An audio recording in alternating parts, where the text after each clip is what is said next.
तो समात कीजिए। मदीने में हुजूर के कदम रखने से बहार आ गई थी। पतझड़ का मौसम आता है ना, साल में एक मरतबा पत्ता झड़ता है।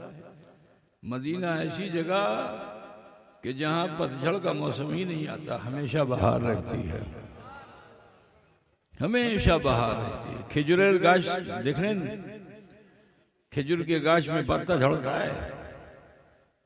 खिजा के मौसम में भी वही एक गाछ है जिसमें हरियाली रहती है, हरा भरा रहता है। ये मदीने, ये मेरे रसूल के कदम का असर है, ठीक है ना। तो मदीने में हर तरफ धूल उड़ने लगी, खिजा का माहौल हो गया। अपने तो अपने, बेगानों के घरों में, यहूद और नसारा के घरों में भी आग जलना बंद। जानवर और परिंद ने भी खाना पीना बंद कर दिया, सब सोग में। क्योंकि मेरे रसूल तो ऐसे रहमत वाले हैं कि अपनों पे भी रहमत और गैरों पे भी रहमत। मदीने में जब सुख शांति मिल गई तो एक मौके पे ऐसा हुआ कि बिजली बहुत दिनों तक नहीं हुई। अब जो बिजली बहुत दिन तक नहीं हुई तो यहूदी के बगान में जो खजूर गाछ छिलो, सब खजूर जमीन पे गिरने लगी, जमीन फट गई। इतनी खुशकी आ गई तो वो यहूदी आया, आने के बाद अर्जी लगाई, या रसूल अल्लाह, या हबीब अल्लाह, अपनी दुआ करिए देन, যদি বৃষ্টি হবে না তো আমার সম্পূর্ণ ফসল নষ্ট হয়ে যাবে। तो मेरे नबी ने भी अपने अख्तियार का ऐलान कर दिया कि आ देख, मैं कैसा मालिक हूं, कैसा मुख्तार हूं कि मैं मस्जिद नबी में दुआ नहीं करूंगा, रियाजुल जन्ना में दुआ नहीं करूंगा, मदीने में दुआ नहीं करूंगा, मदीने से बाहर निकल के दुआ करूंगा। सब के सब चले, हुजूर भी चले, आगे आगे आका, पीछे पीछे सब, हत्ता के मदीने की सरहद पे पहुंचे। जो लोग हज उमरा कर चुके हैं उन्हें याद होगा कि मस्जिद नबी के पास एक मस्जिद है, उस मस्जिद का नाम है मस्जिद गमामा। क्या नाम है? बादल वाली मस्जिद। आज भी उसी नाम से वो मस्जिद याद की जाती है। रसूल कायनात ने आसमान की तरफ नजर डाली, कोई बादल नहीं,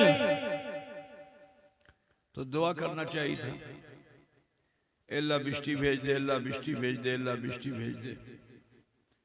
बोलो दुआ करनी चाहिए थी ना, बिजली कौन भेजता है? तो दुआ क्या करना चाहिए था?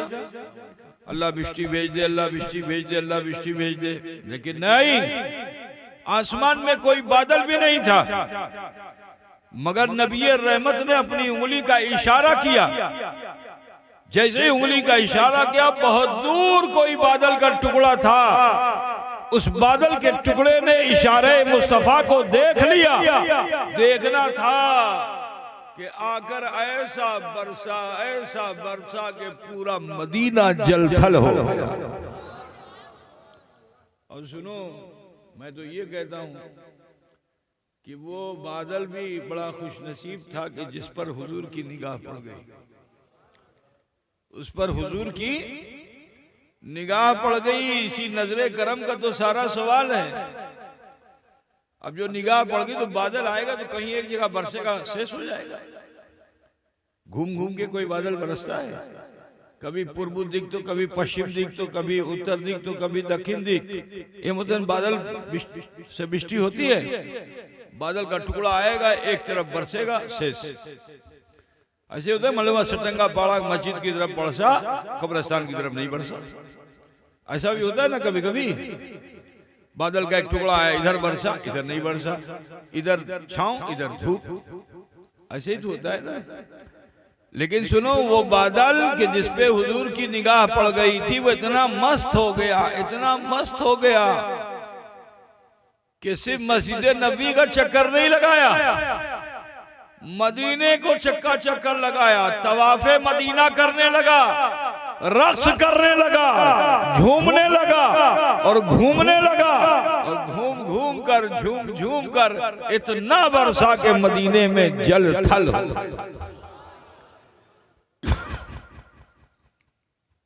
समझ गए ना भाई मुसलमानों। फिर वही यहूदी आया, अर्जी लगाई, या रसूल अल्लाह, যদি বেশি বৃষ্টি হবে তো আমার সম্পূর্ণ ফসল নষ্ট হয়ে যাবে। বৃষ্টি नहीं हुई थी तो भी नष्ट हो, बृष्टि ज्यादा हो तो नष्ट हो जाएगा। अच्छा, फिर वहीं गए रसूल पाक, जहां मस्जिद खमामा है, सरहद को पार किया और खड़े होकर के आपने फिर इशारा फरमाया। जैसे ही इशारा फरमाया बादल ने बरसना रोक लिया, बादल का बरसना रुक गया। मैं यहां बताना चाहता हूं मुसलमानों, बादल के पास दिल नहीं, बादल के पास दिमाग नहीं, बादल के पास होश नहीं, कुछ है? बोलो। न सुनने की सलाहियत, न देखने की सलाहियत, न समझने की सलाहियत, किच्छु नहीं। लेकिन नबी ने इशारा फरमा दिया तो नबी के इशारे को वो बादल समझ रहा है। मगर ऐ मुसलमानों, मेरे नबी ने अपनी उम्मत को इशारा नहीं किया, सोने का ढंग बोल के बताया, बैठने का ढंग बोल के बताया, खड़े होने का ढंग बोल के बताया, जागने का ढंग बोल के बताया, मस्जिद में जाने का ढंग बोल के बताया, लौट के आने का ढंग बोल के बताया, इस्तिंजे खाने में जाने का ढंग नबी ने बोल के बताया, लौट कर आने का ढंग नबी ने बोल कर बताया। बोलो, बताया कि नहीं बताया? पता है ना आपको मस्जिद में कैसे जाया जाता है? आप बता सकते हो? मस्जिद में जाते हो तो कैसे जाते हो? दौड़ते हुए, भागते हुए चले जाते हो? कैसे दाखिल होते हो बताओ? अरे बोलो भाई, अदब के साथ तो दाहिना के बाया। बोलो क्यों? क्योंकि नबी ने फरमाया है मस्जिद में जाओ तो दाहिना पैर पहले अंदर, और जब लौट के आओ तो, और इस्तिंजे खाने में जाओ तो, वापस आओ तो। तहजीब बताई कि नहीं बताई? जरा सोचो कि नबी ने बादल को इशारा किया, वो समझ गया कि मुझे बरसना है। नबी ने इशारा किया तो वो समझ गया कि मुझे रुकना है। लेकिन अफसोस के उम्मत मोहम्मदिया को रसूल पाक ने उठने का, बैठने का, खाने का, पीने का, चलने का, फिरने का हर करीना अता फरमाया, बोल कर अता फरमाया। लेकिन आज अफसोस है कि उम्मत मुस्तफ़ा के करीने को कबूल नहीं कर रही है। इशारा तो इशारा है, कहने को कबूल नहीं फरमा रही है। यही वजह है कि आज उम्मत मुसलमान परेशान है। मुसलमानों, परेशानी से अगर बचना है तो उसवे रसूल को अपनाओ, तालीमात मुस्तफ़ा को अपनाओ। बहरहाल मैं ज़्यादा लंबी बात करना नहीं चाहता। मदीने से हुजूर रुखसत हो गए थे। मदीने में हर तरफ उदासी थी, सब हुजूर को तलाश कर रहे थे। हत्ता के तलाश करते करते हजरत सैयदना सिद्दीक़ अकबर, उमर फारूक, उस्मान गनी, मौला अली, तलहा ज़ुबैर, सलमान फारसी और भी दीगर सहाबा की एक जमात तलाश करते करते मदीने से बाहर निकल गई। अब जो मदीने से बाहर निकले तो आगे पहाड़ के दामन में जो चरागाह थी उसमें एक चरवाहा जो भेड़ बकरियां लेकर, ऊंट लेकर खड़ा था। हजरत उमर ने जो देखा तो दौड़ कर गए। अब जा करके उससे आपने ये नहीं कहा कि मोहम्मद को देखा, मोहम्मद इब्ने अब्दुल्ला को देखा, नहीं, नबी का नाम लेना भी बेअदबी है। अदब के साथ नाम लेना ये अदब है। तो हजरत उमर ने जो उस चरवाहे को देखा तो फरमाते क्या है, शमसुद्दोहा को देखा, बदरुद्दुजा को देखा, नूरुल हुदा को देखा, कैफुल वरा को देखा, सदरुल वरा को देखा। अब वो गांव देहात का आदमी ये क्या समझे तो क्या बोलता है, अमी जान छीना, अमी चीन छीना। समझ गए ना बंगला में? अमी जानची ना अमी चिंची ना। मायूस होकर हजरत उमर जो लौटे कुछ दूर गए ही थे कि पीछे से उस गांव के आदमी ने चिकर करके, जैसे तुम लोग किसी को बुलाते हो ना चिकर करके, थोड़ी दूर होगा वह चिकरोगे बहुत जोर से, 1 मील तक आवाज चली जाए। ऐसा होता है कि नहीं होता है? तो गांव का आदमी जो चिकर को बुलाओ थामेन थामेन, अब जो कहा थामेन थामेन, तो हजरत उमर रुक गए, मुड़ के देखा तो कहा सुनन सुनन, कहा सुने 3 दिन से मैं अपने इन जानवरों को लेके आता हूं,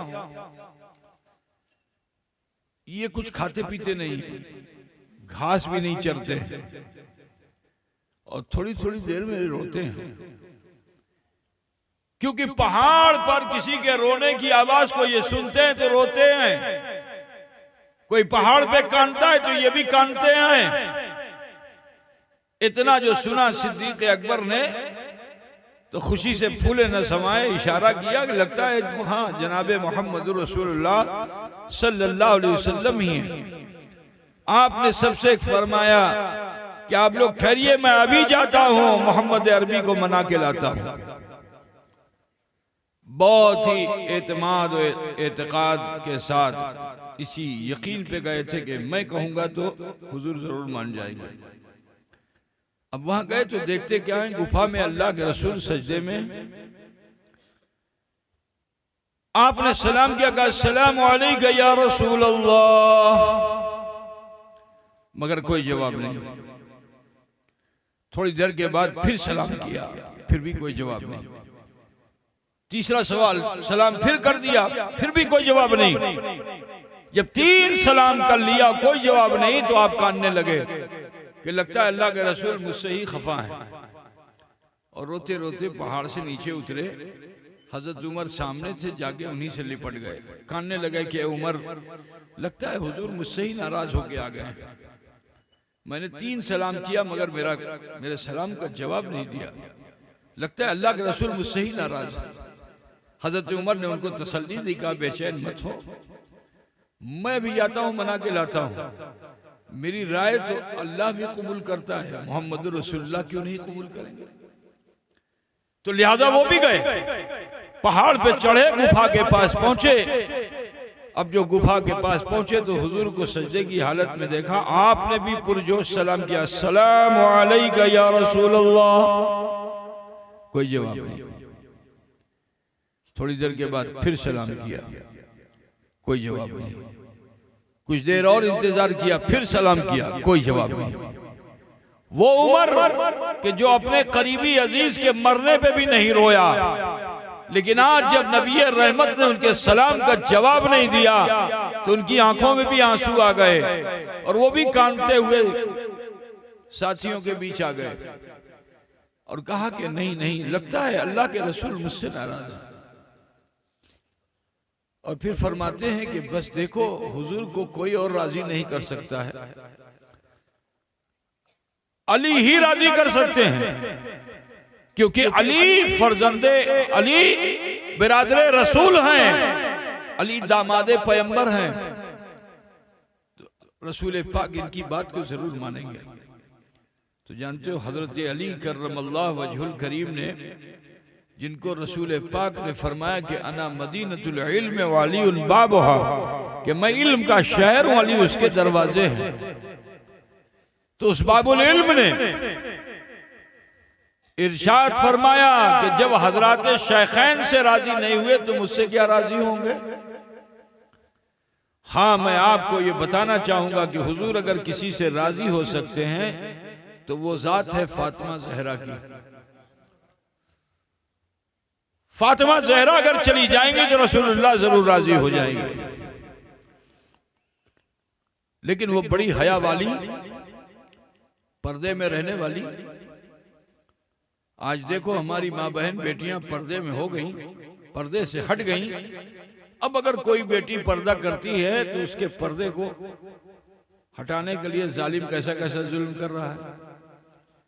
अगर मुस्लिम समाज में हर माँ बहन बेटी फातिमा जहरा की कनीज बनकर पर्दे में होती तो फिर किसी में मजाल होता कि वो हमारी किसी बहन बेटी के हिजाब को हटाने के लिए शरारत करता?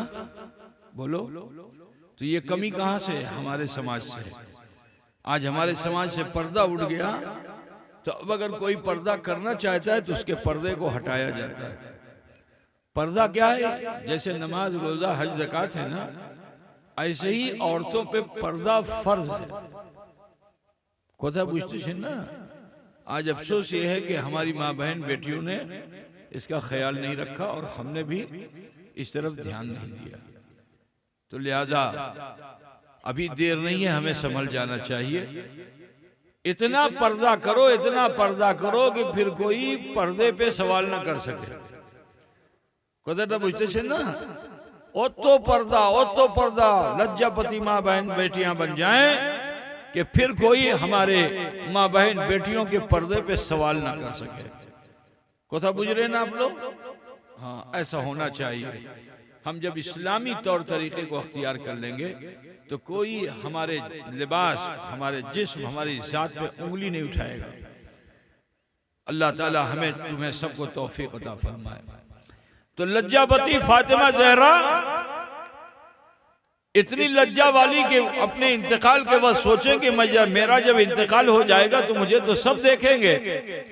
तो आपकी एक कनीज थी उनसे, तो उन्होंने कहा कि देखिए हमारे वहां औरतों को का जनाजा अलग तरीके से बनाया जाता है। कैसे बनाया जाता है? का जनाजा होता है, उसके ऊपर बांस की कमच लगा दी जाती है और उसके ऊपर कपड़े से ढक दिया जाता है। बीवी फातिमा ने उनसे वो जनाजा बनवाया, पसंद फरमाया और पसंद फरमा के फरमाया कि मुझे इसी तरह से कब्रिस्तान ले जाया जाए ताकि कोई मेरे कफन को भी न देख सके। सईदा फातिमा सिर्फ इसी पे बस नहीं, आपने विसाल से पहले हजरत अली अल मुर्तजा को ये वसीयत की थी कि जब मेरा इंतकाल हो तो दिन के उजाले में मुझे दफन ना किया जाए, रात के अंधेरे में मुझे दफन किया जाए। सैयदा फातिमा ने हजरत अली से फरमाया, तो देखो किसी को खबर मत करना, कब्रिस्तान ले जाना, किसी को खबर मत करना और रात के अंधेरे में ही चुपचाप मुझे दफन कर देना ताकि कोई मेरे कफन को भी ना देख सके। वो बीवी फातिमा दुनिया में ऐसा पर्दा किया कि कल मैदान महशर जब सैयदा फातिमा का गुजर होगा तो अल्लाह निदा देगा कि ऐ महशरियो अपनी निगाहें झुका लो, क्योंकि अभी अभी सैयदा फातिमा मोहम्मद अरबी की बेटी का गुजर हो रहा है। जरा ख्याल करो, वो बीवी फातिमा है जो इतना पर्दा करने वाली हैं। अब मामला ये था कि उनसे कौन कहे और बीवी फातिमा कैसे आएगी। तो सबने कहा भी देखिए सबसे ज्यादा उम्र दराज जो हैं वो हजरत सलमान फारसी हैं और जिनको हुजूर सल्लल्लाहु अलैहि वसल्लम ने अपनी चादर में लेके अहले बैत पे शामिल कर लिया। वो अहले बैत भी हैं, चादर में शामिल करके आपने अहले बैत में शामिल कर लिया उन्हें, और ये उम्र दराज है, इनकी गोथा बीवी फातिमा नहीं टालेंगी। लिहाजा सलमान फारसी को भेजना चाहिए। हजरत सलमान फारसी को राजी किया गया कि आप जाइए और सईदा फातिमा को खबर कीजिए। हजरत सलमान फारसी राजी हो गए और आप बीवी फातिमा के दरवाजे पे आए। शब्दों किया, कौन? कहा मैं सलमान। किस गर्ज से आए हो? ऐ बीवी फातिमा खुशखबरी लेके आया हूं। हम सब के आका राहतुल आशिकीन मुरादुल मुश्ताकीन रहमतुल लिल आलमीन जनाब मोहम्मद रसूलुल्लाह सल्लल्लाहु अलैहि वसल्लम की खबर लग गई है, लेकिन वो किसी से राजी नहीं होते। ऐ बीबी आप चलिए ताकि आप हुजूर को मना लाइए। हजरत फातिमा फरमाती हैं कि 3 शबाना यौम मैं सुबह से शाम तक दरवाजे पर आती थी इस नियत से, इरादे से कि कोई आ करके मुझे मेरे बाबा की खबर दे दे। एक एक दिन में 70-70 मरतबा दरवाजे पे आती थी कि कोई आके मुझे मेरे बाबा की खबर दे दे। अब जब मुझे खबर लगी तो मेरे अंदर ऐसा जज्बा पैदा हुआ कि दरवाजा खोलूं और इसी हाल में मैं अपने बाबा के पास चली जाऊं। लेकिन आप फरमाती हैं कि मुझको शरीयत ने रोका। मेरी बहन बेटियों, तुम भी सुनो और आप सब भी सुनिए। बीवी फातिमा ने क्या फरमाया कि मुझको शरीयत ने रोका, क्योंकि पर्दे का हुक्म आ चुका है, हिजाब का हुक्म आ चुका है, शरीयत ने रोका। तो मैं ठहर गई और फिर वापस अपने हुजरे में आई और मोटी चादर को लेकर उससे मैंने अपने पूरे बदन को ढक लिया और फिर हजरत सलमान फारसी के हमरा उस पहाड़ पे गई जहां जनाबे मोहम्मद रसूलुल्लाह सल्लल्लाहु अलैहि वसल्लम मौजूद थे। सईदा फातिमा फरमाती है कि मैं भी जब गई तो देखा क्या कि बाबा जान सजदे में। मैंने भी सलाम किया। जैसे ही सैयदा फातिमा ने सलाम किया कि अस्सलामु अलैका या रसूल अल्लाह, इतना फरमाना था कि अल्लाह के रसूल ने सजदे से सर उठा दिया। हजरत फातिमा ज़हरा ने अर्जी लगाई, बाबा जान आप क्या मदीने से आ गए? मदीने की बहारें लुट गईं, मदीने में तो धूल उड़ रही है, खिजा का माहौल है, शोक का माहौल है, परिंदों ने चिड़ियों ने अपने पर को समेट लिया है, परवाज नहीं कर रहे हैं, जानवर ने जुगाली करना छोड़ दिया है, खाना पीना नहीं कर रहे हैं, छोटे छोटे बच्चे अपने माँ का दूध नहीं पी रहे हैं। अल्लाह के रसूल वापस चलिए।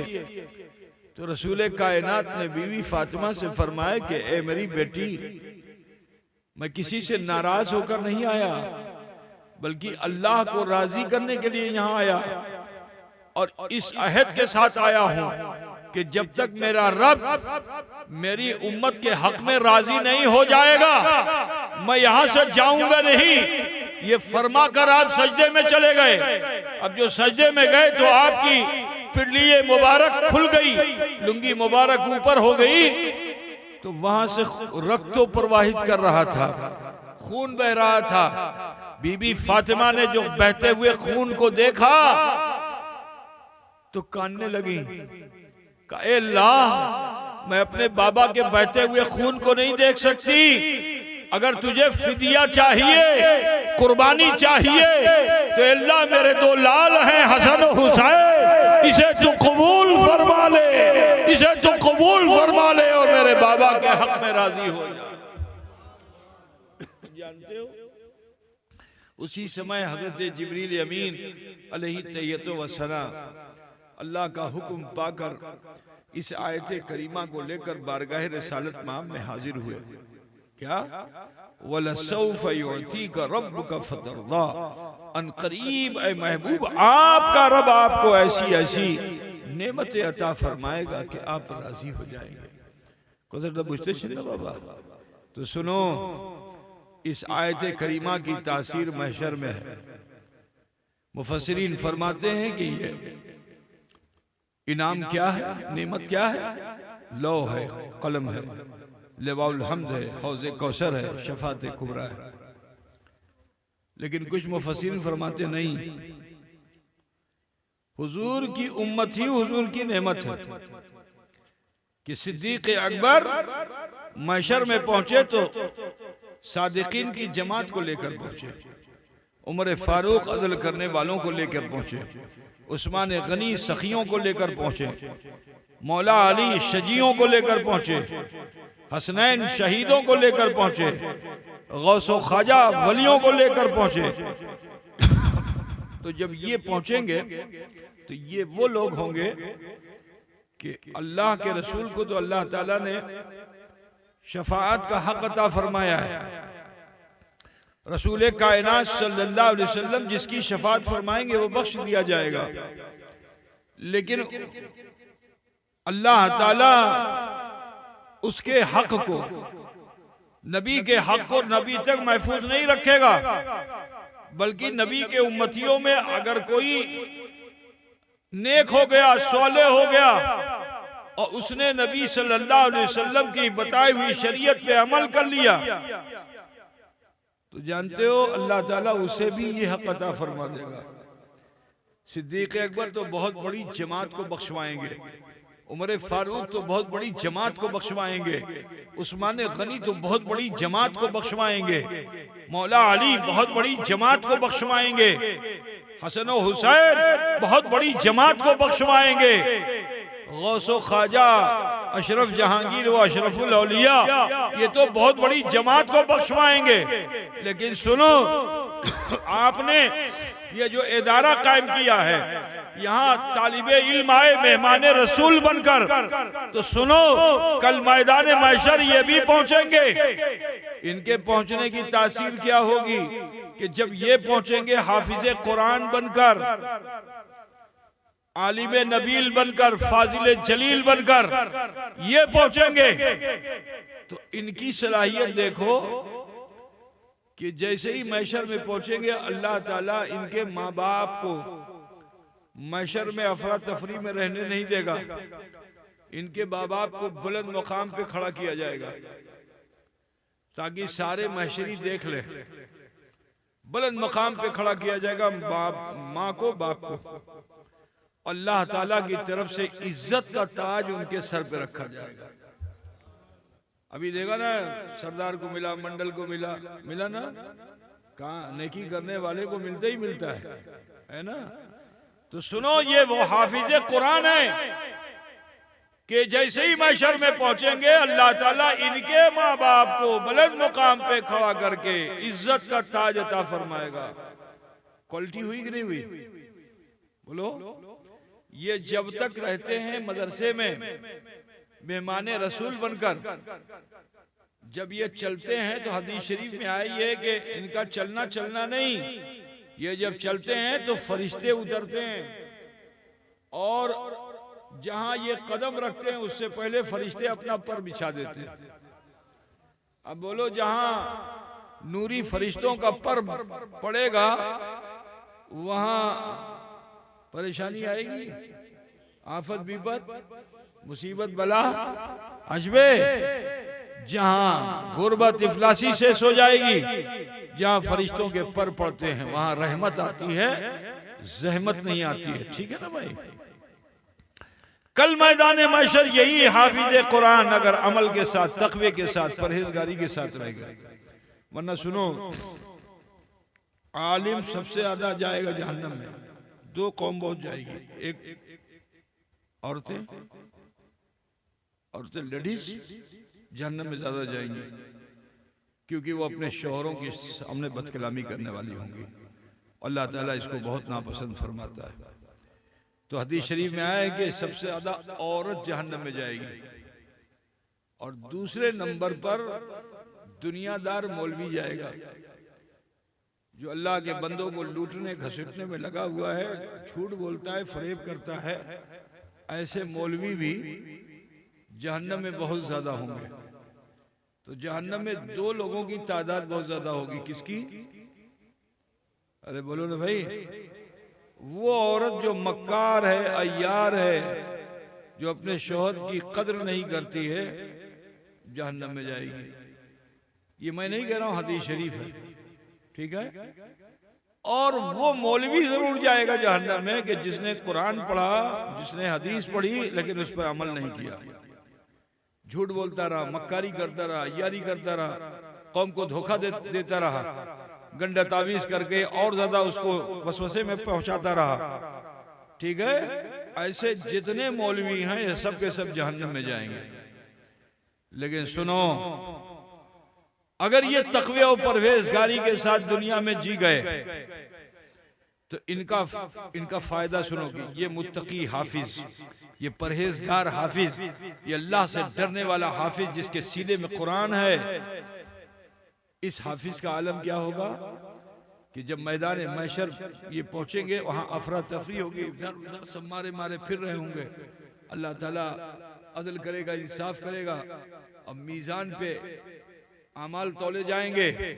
जिस वक्त मीजान पे अमाल तौले जाएंगे, मिसाल के तौर पर किसी के पास 99 नेकी है मगर एक खता है, और अल्लाह ताला उसी एक खता को नापसंद कर ले, उसी एक खता को नापसंद कर ले, तो ये उसकी मर्जी के उसे जहन्नम में डाल दे। लेकिन जिस वक्त वो फैसला सुना रहा होगा तो ये हाफिज जी खड़े होंगे। बात समझे ना? अगर ये हाफिज जी के लिए तुमने पानी का इंतजाम किया, तुमने खाने का इंतजाम किया, तुमने बिस्तर का इंतजाम किया, किताब का इंतजाम किया, जीवन में थोड़े से छोटा कोई एहसान तुमने किया है, तो अल्लाह का फरमान है कि एहसान का बदला एहसान के जरिए दो।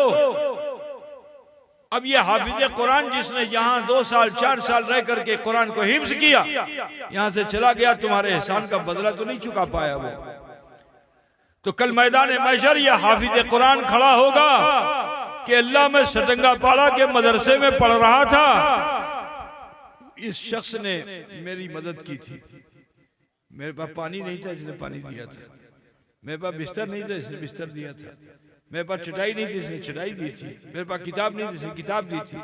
अल्लाह जीवन में एक एहसान इसने किया था, बदला चुकाने का मौका आ गया है तेरे फरमान के मुताबिक।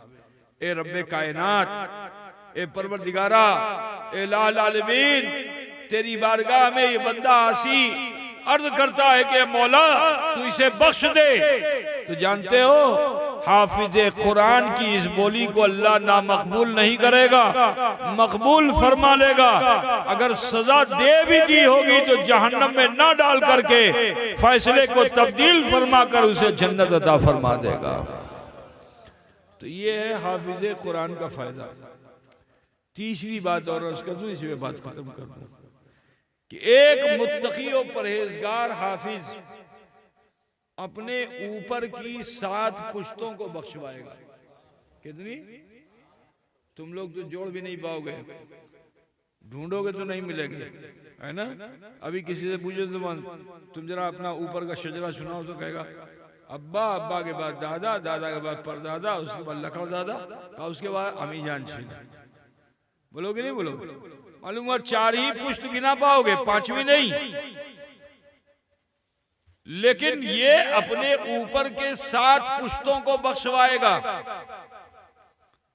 दादा से लेकर अब्बा से लेकर के लकड़ दादा, शकल दादा, शकल दादा, 7 पुश्त, और नीचे की 7 पुश्त, बेटा, पोता, परपोता, लकड़ पोता, शकल पोता, छकल पोता, नकल पोता, जो भी होगा।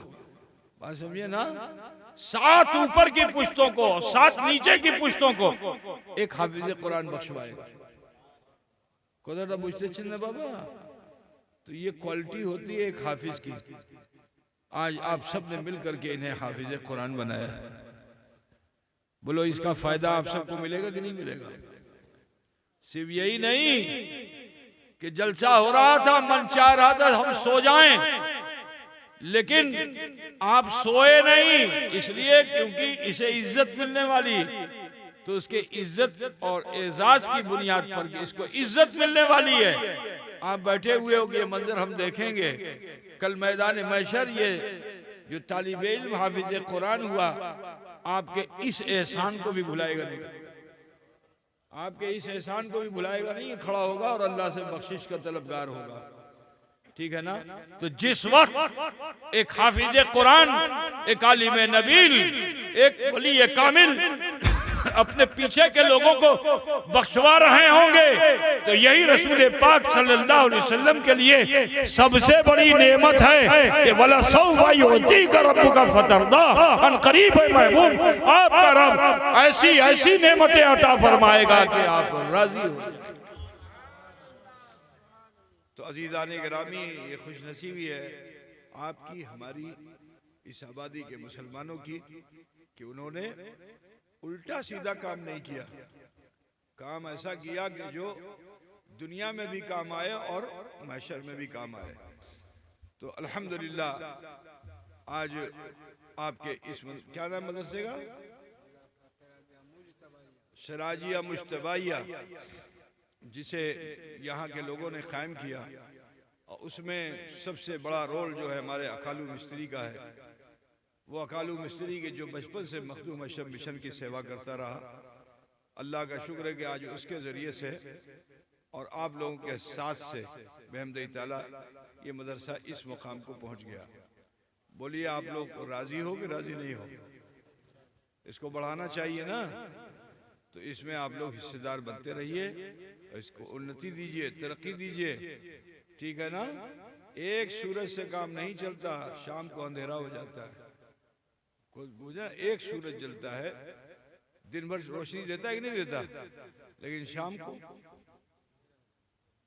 रोशनी गायब। लेकिन अंधकार चाहे जितना हो जाए, दीप से दीपक जलाया जाए तो उजाला होगा कि नहीं होगा? उजाला होगा ना। तो मेरे प्यारे, आप सबसे कहना है कि ये दीन के दीपक है, इसे बुझने मत देना।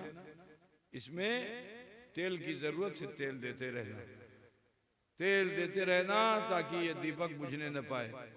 दुआ करता हूँ कि अल्लाह ताला उन तमाम मुआविनीन को कि जिन्होंने इस मदरसे को बनाने में हिस्सा लिया और इंतकाल कर गए, अल्लाह उनकी मग़फ़िरत फरमाए, और जो जिंदा हैं अल्लाह उन सबको सेहत व उम्र अता फरमाए। आप सबसे कहना है इस मदरसा सिराजिया मुज्तबाइया को तरक्की दीजिए, उन्नति दीजिए, अल्लाह आप सबको जज़ा अता फरमाएगा। वक्त बहुत हो चुका है। अब आखिरी बात यह है कि हमसे आपसे बहुत सी खता हुई और मरना है, कब्रिस्तान में आना है। आप लोग वक्त से पहले कब्रिस्तान में आ गए हो। कुछ समझा कि नहीं समझा? अरे बोलो, तुम इस वक्त कहाँ हो? तो वक्त से पहले आ गए हो कि नहीं आए हो? बोलिए जी। रसूल पाक ने फरमाया कब्रिस्तान जाया करो, और कब्रिस्तान में जाके अपने अजीज व करीब की कब्रें देखो, और देखने के बाद इबरत हासिल करो। ये सोचो कि काल के एखने आमी आशबो, ठीक है? तो यहाँ आए हो तो इबरत हासिल करो। हमसे अभी जिंदा हो, मरे नहीं हो। मरने पर तौबा करना मुश्किल है, लेकिन जिंदगी है तो आखिरी सांस तक तौबा कर सकते हो। अल्लाह ने ये छूट दुनिया में तुम्हें दी है, तो उस छूट का आओ हम सब फायदा ले लें, क्योंकि अमी जीवित अच्छी क्या बोलते हैं, जीवित बोलते हैं ना, सबाय जीवित आछेन। तो जब जीवित आछेन तो मुर्दा तो नहीं कुछ बोल सकता, लेकिन तुम जिंदा हो, बोल तो सकते हो ना। तो फिर आज बोलो ऐसी बोली अपने रब के हुजूर कि अल्लाह तुमसे राजी हो जाए। अल्लाह उस बंदे से राजी हो जाता है जो बंदा, ये नहीं कि आमी मदरसा बनेलम 1 टका लेके खड़ा हुआ है। तुम्हारे बंगाल की आदत है ना, अब जब तक अनाउंसर उसके नाम का ऐलान नहीं करेगा उस वक्त वो पैसा देगा नहीं। ऐसा करता है कि नहीं करता है? हाँ, लिए खड़ा रहता है, लिए खड़ा रहता है, 1 रुपया लिए खड़ा है। अब अनाउंसर लेगा, कहेगा फलाने ने दिया है, और ये नेकी कर दरिया में डाल, नेकियां दिखाई नहीं जाती, और खता को छुपा के भी मत रखो। जो खता तुमने की है उसको छुपा के भी मत रखो। किससे? इंसानों से तो जरूर छुपाओ, लेकिन अल्लाह से छुपा के मत रखो। देखने वाले की बारगाह में अपनी खताएं पेश कर दो। वो अरहमुर राहिमीन है। जब बंदा इस दुनिया में खता करके गुनाह करके अल्लाह के हुजूर लौटता है तो अल्लाह ताला उस पे अपनी बड़ी रहमत कामिला नाजिल फरमाता है और उसके बड़े बड़े गुनाहों को माफ कर देता है। आज हम तुम जमीन में नहीं है, जमीन पर हैं, कल जाने वाले हैं जमीन में। इससे पहले कि हमें मौत आए चाहिए कि हम तौबा कर लें। रसूल कायनात सल्लल्लाहु अलैहि वसल्लम ने इरशाद फरमाया कि तूबू क़ब्ल अन तमूतू, तौबा कर लो इससे पहले कि मौत आ जाए। तो लिहाजा इससे अच्छा कोई समय नहीं होगा। 2 हाफिज कुरान इस वक्त, इन्हें एजाज की पगड़ी मिल चुकी, इज्जत की पगड़ी मिल चुकी है, और इस मुबारक मौके पर अल्लाह के रसूल सल्लल्लाहु अलैहि वसल्लम की खास तवज्जो हम सब के ऊपर है। तो लिहाजा उसके गुनाह जरूर बख्श दिए जाते हैं जो रसूल के दरबार में आ जाता है। आज हमारी आपकी ये महफिल हमारी आपकी नहीं है, ये महफिल तो रसूल की महफिल है और हम सब दरबार रसूल में हैं। तो कितना अच्छा होता कि आओ मिल करके अपने रब के हुजूर माफ़ी के तलबगार हो जाए। जो खोती खता गुनाह हमसे हुई है मन ही मन अल्लाह की बारगाह में माफ़ी मांग लें ताकि परवरदिगार हमारे आप सबके छोटे बड़े गुनाहों को माफ फरमा दे। तो लिहाजा नमाजर मतन सवाए बसे जाओ, नमाजर मतन मैं चले सवाए बसे जाओ। अल्प समय के लिए मर्द हजरात अपनी नाभि पे हाथ बांधे जैसे नमाज में, और औरतें जो हैं वो सीने पे हाथ रख लें जैसे नमाज में रखती हैं। अब थोड़ी देर के लिए गल्पो बिल्कुल मत करो और आंख को बंद कीजिए, चोख को बंद कीजिए, मन में झांकिए, देखिए अमी की भूल করলাম, बचपन मध्य जवानी मध्य बुढ़ापा मध्य की আমি কিছু ভুল করলাম কি করলাম না। যদি আপনারা এটা প্রশ্ন করবেন, মন बचपन जवानी बुढ़ापे যত ভুল সম্পূর্ণ ভুল याद আসবে, যদি याद আসে সেটাই ভুল আল্লাহর কাছে পেশ করিয়ে দেন। আল্লাহ গফুর আছে, আল্লাহ রহিম আছে, আমার তোমার সবাইকে গুনাহ আল্লাহ মাফ করে দেবে ইনশাআল্লাহ তাআলা। বিসমিল্লাহ।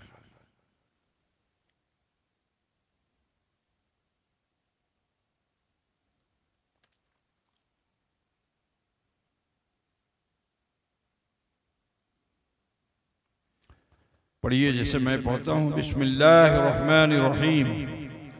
ला इलाहा इल्लल्लाह मुहम्मदुर रसूलुल्लाह है, अल्लाह ही माबूद है, मुहम्मदुर रसूलुल्लाह सल्लल्लाहु अलैहि वसल्लम अल्लाह के सच्चे रसूल हैं। अस्तगफिरुल्लाह रब्बी मिन कुल्ले ज़ंबिन व अतूबु इलैह। ए अल्लाह, तेरी बारगाह में सच्चे दिल से सब छोटे बड़े गुनाहों से हम तौबा करते हैं और हम वसीला चाहते हैं तेरे महबूब सैयद आलम नूर मुजस्सम अहमद मुश्तबा मोहम्मद मुस्तफ़ा सल्लल्लाहु अलैहि वसल्लम का। ये अल्पो समय में अल्लाह ताला ने हम सब पे फजल फरमाया कि हमने कलमा शरीफ पढ़ा और इस्तगफार किया। इस वक्त हम और आप ऐसे हो चुके हैं जैसे माँ के पेट से पैदा होने वाला बच्चा होता है।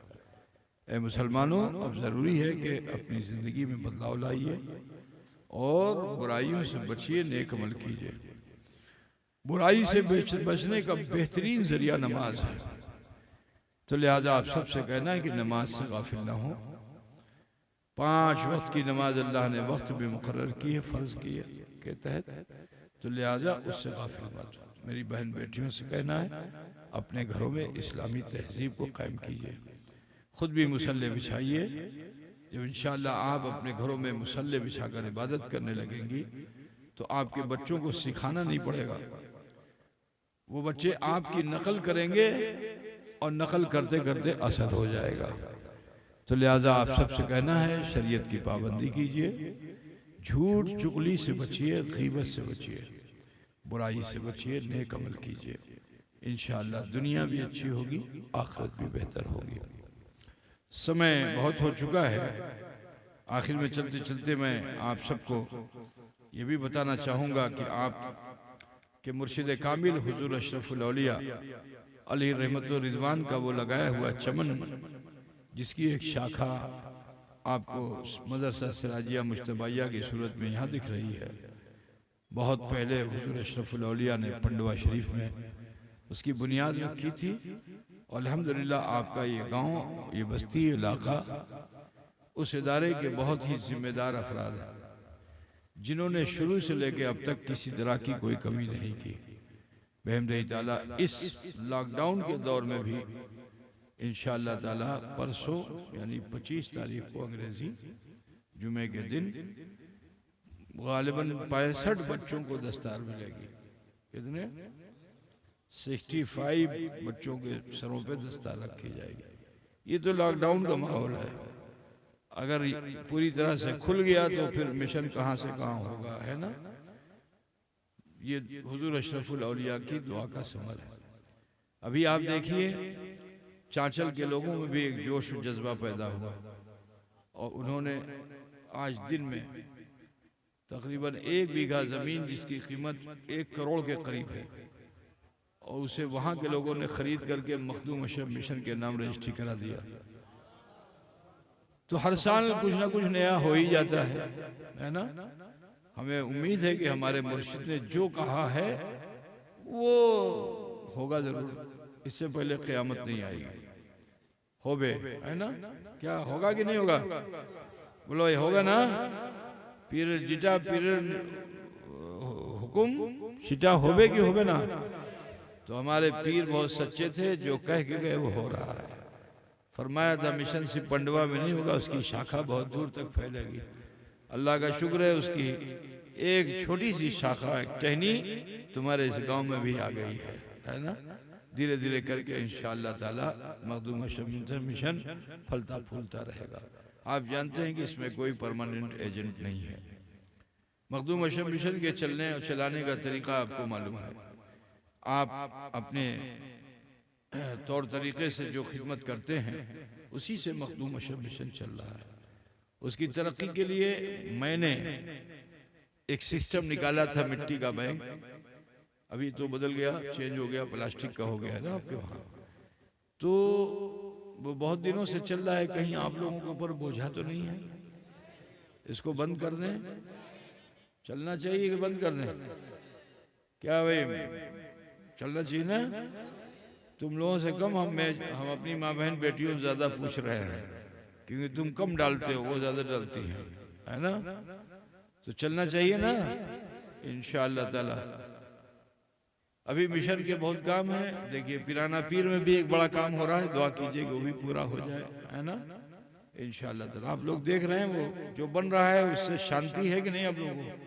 कहीं अशांत तो नहीं हो गए हो?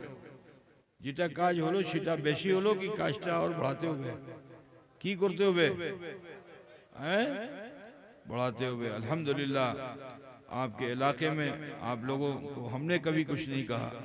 आप लोग उस इदारे की तरफ खुद से दिलचस्पी रखते हैं और जो आपसे बन पड़ता है आप करते हैं। मैं दुआ करता हूँ अल्लाह ताला आप सबको जज़ाए खैर अता फरमाए। ये तुम्हारी खुशनसीबी है कि मेरे भाई सैयद सिराज अशरफ अपनी तमाम तर जिम्मेदारियों को छोड़कर आज आपके इस जलसे में शरीक हैं, और इंशाअल्लाह ताला वो उर्स तक रहेंगे, फिर वापस होंगे। तो आप सब बड़े खुशनसीब हो के हुजूर अशरफुल औलिया के शहजादे की भी आप ज़ियारत कर रहे हो। अल्लाह ताला इनके ज़रिए हुजूर अशरफुल औलिया को आप सबके हक़ में राज़ी करा ले। व आखिर दावाना अनिल हम्दुलिल्लाहि रब्बिल आलमीन।